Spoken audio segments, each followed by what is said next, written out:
बोलिए श्री राधा रानी की जय। जय जय श्री राधे। आज गुरु पूर्णिमा का शुभ मुहूर्त है। तो आज के दिन जो है अपने गुरुदेव भगवान का पूजन, ऐसा शास्त्रों में बताया है। तो गुरु तत्व क्या है कि गुरु और लघु, जैसे छोटा और बड़ा।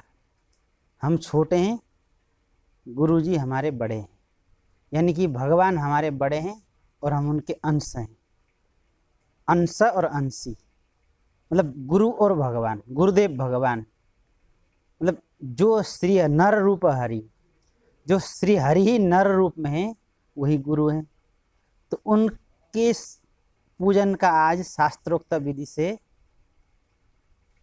शास्त्र के हिसाब से माना जाता है। तो जैसे कि हम गुरुजनों का पूजन करते हैं तो उनकी कृपा, उनका आशीर्वाद हमें प्राप्त होता है। यानी कि उनकी कृपा के बगैर हमें भगवान की प्राप्ति नहीं हो सकती। गुरु कृपा, मोक्ष मूलम गुरु कृपा, यानी कि इस जन्म मरण रूपी मोक्ष से मोक्ष पाने के लिए गुरु जी की कृपा ही मुख्य है। तो इसीलिए ये गुरु पूजन की विधि है। तो गुरुदेव जो होते हैं शिष्य को अपना स्वरूप दे देते हैं। केवल शिष्य का एक ही कर्तव्य है कि जो गुरुदेव कहें उसको मानना। तो अगर शिष्य गुरुदेव के वचनों के हिसाब से अगर अपने आप को चलने की कोशिश करता है, चलता है, तो गुरुदेव भगवान की कृपा शिष्य के ऊपर होती है। और जिस शिष्य के ऊपर गुरुदेव भगवान की कृपा हो गई, समझ लो कि हरि कृपा। हरि कृपा और गुरु कृपा दो चीज नहीं है, एक ही चीज होती है। तो जब हमें गुरु की कृपा हो गई तो हरि, और भगवान भी खुद कहते हैं, भगवान ने नामदेव जी को कहा कि तुम अभी कच्चे हो। नामदेव जी ने कहा आप मुझे मिल गए बचपन में, आप हमसे बात करते हैं तो मैं कैसे कच्चा रहा। तो भगवान पंडितनाथ जी ने कहा कि जब तक मनुष्य स्वरूपी किसी संत को अपना गुरु नहीं मानोगे तब तक तुम कच्चे रहोगे। तब नामदेव जी ने श्री विश्वभा खेचर जी को गुरु रूप में स्वीकार करते ही उनको सर्वत्र भगवत दर्शन होने लगा और नामदेव जी पक्के भक्त हो गए। ऐसे ही श्री धन्ना जाट को भी भगवान उनके साथ गैया चराते थे। इसी कलिकाल की बात है।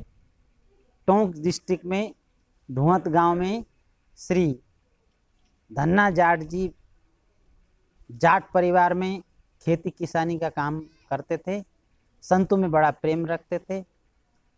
तो कोई संत उनके यहाँ संत आते रहते थे। तो किसी संत को शालिग्राम भगवान की सेवा करते हुए देख लिया, तो उनने कहा कि हमको भी भगवान दीजिए। जैसे उन्होंने संत ने देखा कि इसके अंदर श्रद्धा है तो उन्हें एक शिला उठा के दिया। उसी में श्रद्धा करके श्री धन्ना जी सेवा करने लग गए और उसी में ठाकुर जी, उनमें साक्षात मान भाव करके ठाकुर जी प्रकट हो गए और ठाकुर जी उनसे रोटी खाते, भोग लगाते। तो ठाकुर जी ने कहा भाई जिसका कुछ खाया जाता है उसका कुछ न कुछ काम करना पड़ता है, तो मैं तुम्हारी गैया चरा के लाया करूँगा। फिर भगवान ने एक दिन कहा कि देखो भाई धन्ना, कि मैं तुम्हें मिल तो गया हूँ लेकिन जब तक गुरु नहीं करोगे तब तक तुम पक्के भक्त नहीं होगे। तो इसीलिए काशी में श्री रामानंद आचार्य जी महाराज विराजमान हैं, तो उनको गुरु रूप में स्वीकार कर लो, उनसे दीक्षा लो। तो जैसे वो दीक्षा लेके आए तो भगवान ने उनको गले से लगाया। इसीलिए भगवान की खुद ही की आज्ञा है। भगवान खुद अवतार लेके आते तो उनको गुरु की जरूरत होती है। इसीलिए ये गुरु पूर्णिमा जो है गुरुदेव भगवान की पूजन का दिन है। आज शुभ अवसर ये गुरु पूर्णिमा का है।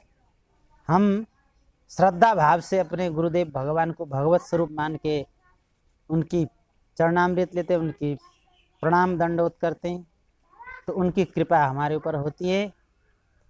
उनकी कृपा होना ही भगवान की कृपा होना है।